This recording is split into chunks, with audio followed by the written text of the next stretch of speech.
Hello everyone, welcome back to my channel. আজ আমি তোমাদের সামনে আবার ফিরে এসেছি ইতিহাসের আরেকটি নতুন বিষয় নিয়ে। কিন্তু মূল বিষয়ে যাওয়ার আগে আবারও একই কথা বলবো, চ্যানেলটিকে অবশ্যই সাবস্ক্রাইব করো এবং নতুন নতুন ভিডিওর নোটিফিকেশন পাওয়ার জন্য বেল আইকনটা প্রেস করতে ভুলো না কিন্তু। তাহলে চলো এবার বিষয়টি শুরু করি। আমার আজকের বিষয় হলো আঙ্করওয়াটের মন্দির। তোমরা সকলেই আঙ্করওয়াটের মন্দিরের কথা কম বেশি শুনেছো। দক্ষিণ পূর্ব এশিয়ার কম্বোডিয়ার আঙ্কোরে অবস্থিত একটি বিখ্যাত মধ্যযুগীয় মন্দির হল আঙ্করওয়াটের মন্দির, যেটি একদম আদি পর্বে ছিল একটি বিষ্ণু মন্দির এবং যার প্রধান উপাস্য দেবতা ছিলেন ভগবান বিষ্ণু। কিন্তু পরবর্তীকালে সামাজিক ও রাজনৈতিক পট পরিবর্তনের ফলে চতুর্দশ এবং পঞ্চদশ শতকে এই অঞ্চলে ব্যাপকভাবে বৌদ্ধ ধর্মের প্রচলন ঘটে এবং তখন থেকে মন্দিরটি একটি হিন্দু মন্দির থেকে বৌদ্ধ মন্দিরে পরিণত হয় এবং এখনো পর্যন্ত এটি একটি বৌদ্ধ মন্দির রূপেই রয়েছে। রাজা দ্বিতীয় সূর্যবর্মন তিনি দ্বাদশ শতাব্দীতে তার প্রধান রাজধানী এবং প্রধান উপাসনালয় রূপে এই আঙ্করওয়াটের মন্দিরটি নির্মাণ করেছিলেন এবং তখন থেকেই এটি একটি পবিত্র ধর্মীয় স্থান রূপে বিবেচিত হয়ে আসছে। এই আঙ্করওয়াটের যে মন্দির, এই মন্দিরের গঠনশৈলী বা নির্মাণ কার্য এটি প্রাচীন খমের সাম্রাজ্যের স্থাপত্য শিল্পকলার এক অপরূপ নিদর্শন বলা যায়। এবং এই মন্দিরটির যে গঠন পদ্ধতিতে দুটি বৈশিষ্ট্য লক্ষ্য করা যায়। একটি হচ্ছে গ্যালারি মন্দিরের ধাঁচ এবং দ্বিতীয়টি হচ্ছে টেম্পল মাউন্টেন বা পাহাড়ি মন্দিরের ধাঁচ। আঙ্করওয়াটের এই মন্দিরটি হিন্দু পুরাণের বিভিন্ন দেবদেবীদের বাসস্থান মেরু পর্বতের আদলে তৈরি করা হয়েছে এবং মন্দিরটির চারিদিকে রয়েছে 30 মিটার দূরত্বে 190 মিটার চওড়া এক পরিখা এবং 3.6 কিলোমিটার দীর্ঘ এক প্রাচীর। মন্দিরটির ভিতরে রয়েছে 3টি আয়তাকার গ্যালারি বা উঁচু বেদির মতন জায়গা এবং মন্দিরটির একদম কেন্দ্রীয় স্থলে মানে একদম সেন্টার পয়েন্টে রয়েছে একটি স্তম্ভ আকৃতির স্থাপনা বা নির্মাণ। আঙ্কোরের অন্যান্য মন্দিরের সঙ্গে এই মন্দিরটির মূলত দুটি পার্থক্য আছে। এই মন্দিরটির যে প্রধান প্রবেশ পথ বা সম্মুখ ভাগটি হলো পশ্চিমমুখী। এছাড়া আঙ্কোরের অন্যান্য মন্দিরগুলি সময়ের সঙ্গে সঙ্গে অবহেলিত হতে হতে একসময় পুরোপুরি পরিত্যক্ত হয়েছে, কিন্তু এই মন্দিরটি 16 শতাব্দীর পরবর্তীকালে কিছুটা অবহেলিত হলেও কখনোই পুরোপুরি পরিত্যক্ত হয়নি এবং বর্তমানে এই মন্দিরটি বর্তমান সিয়েম রিপ শহরের প্রায় 5.5 কিলোমিটার উত্তরে এবং কম্বোডিয়ার প্রাচীন রাজধানী শহর বাফুওনের সামান্য দক্ষিণ পূর্ব দিকে অবস্থিত।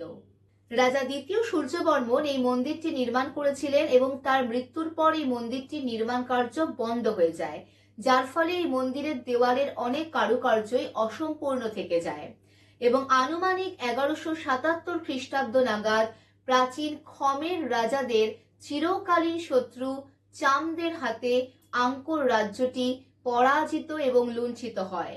পরবর্তীকালে রাজা হয়েছিলেন রাজা সপ্তম জয়বর্মন এবং তিনি ক্ষমতায় এসে আঙ্কোর রাজ্যটিকে আবার নতুনভাবে পুনর্গঠিত করেন এবং তার আমলে তিনি তার রাজধানী প্রতিষ্ঠা করেন আঙ্করওয়াটের কয়েক কিলোমিটার উত্তরে আঙ্কোর থোমে এবং তিনি তার প্রধান মন্দির নির্মাণ করেছিলেন বায়ুন নগরে। এই মন্দিরটির একেবারে আদি নাম কি ছিল তা সঠিকভাবে কিছুই জানা যায়নি, তবে জানা যায় যে রাজা দ্বিতীয় সূর্যবর্মন তার মৃত্যুর পর যে উপাধি পেয়েছিলেন তার সেই মরণোত্তর উপাধি অনুযায়ী এই মন্দিরটি বেশ কিছুকাল প্রিয়াহ বিষ্ণুলোক নামে পরিচিতি লাভ করেছিল এবং এর যে বর্তমান নাম বা আধুনিক নাম আঙ্করওয়াট, এর প্রচলন শুরু হয় 16 শতাব্দী থেকে।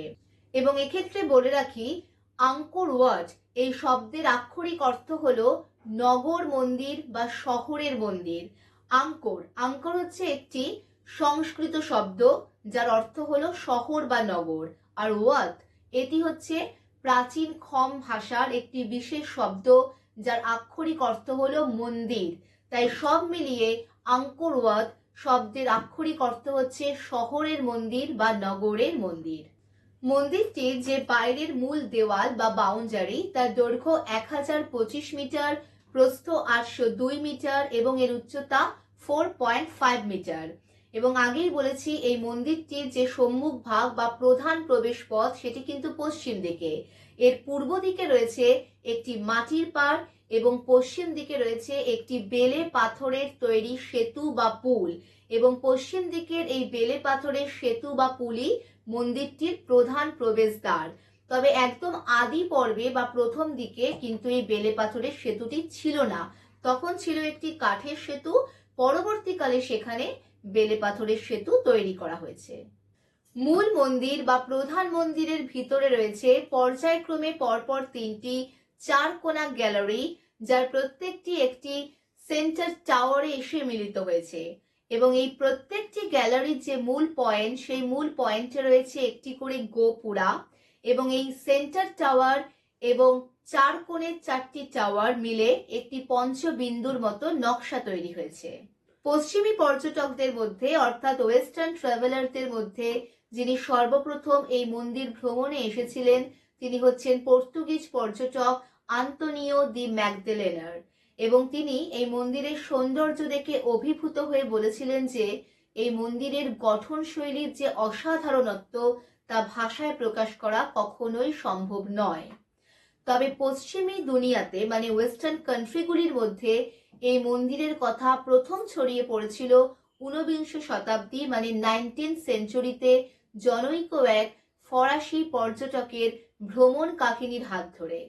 এই জনৈক ফরাসি পর্যটক তিনি তার ভ্রমণ কাহিনীতে লিখেছিলেন যে এই মন্দিরের সৌন্দর্য তাকে এতটাই অভিভূত করেছে যে তার মনে হয়েছে এই মন্দির সলোমনের মন্দিরের সৌন্দর্যকেও হার মানিয়েছে, এবং নিশ্চিতভাবে এটি মাইকেল এঞ্জেলোর মতন কোনো প্রাচীন শিল্পীই তৈরি করেছেন। 1990-এর দশক থেকে এই মন্দিরটিতে ব্যাপকভাবে রক্ষণাবেক্ষণ এবং সংস্কারের কাজ শুরু হয়, এবং সেই সঙ্গে শুরু হয় পর্যটন শিল্প। ভারতীয় পুরাতত্ত্ব বিভাগ 1986 থেকে 1992 সালের মধ্যে এই মন্দিরটিতে ব্যাপকভাবে সংস্কারের কাজ চালায়, এবং 1992-তে আঙ্কর ভাটের মন্দিরকে একটি ওয়ার্ল্ড হেরিটেজ সাইট হিসেবে চিহ্নিত করা হয়। এবং বর্তমানে এটি কেবল কম্বোডিয়ার জাতীয় প্রতীকই নয়, কম্বোডিয়ার জাতীয় পতাকাতেও স্থান লাভ করে, এবং বিশ্বের একমাত্র ভবন এই কম্বোডিয়ার মন্দির যা কোনো দেশের জাতীয় পতাকায় স্থান লাভ করেছে। তো এই ছিল আজকে আমার কম্বোডিয়ার বিখ্যাত আঙ্কর ভাটের মন্দির নিয়ে এক ছোট্ট উপস্থাপনা। আশা করি তোমাদের সকলের খুব ভালো লেগেছে, তোমরা অনেক নতুন নতুন তথ্য জানতে পেরেছো। তাও কারোর যদি টপিক রিলেটেড কোনো ডাউটস থাকে, কোনো কোয়েশ্চেন থাকে, তাহলে অবশ্যই আমাকে কমেন্ট বক্সে কমেন্ট করে জানিও।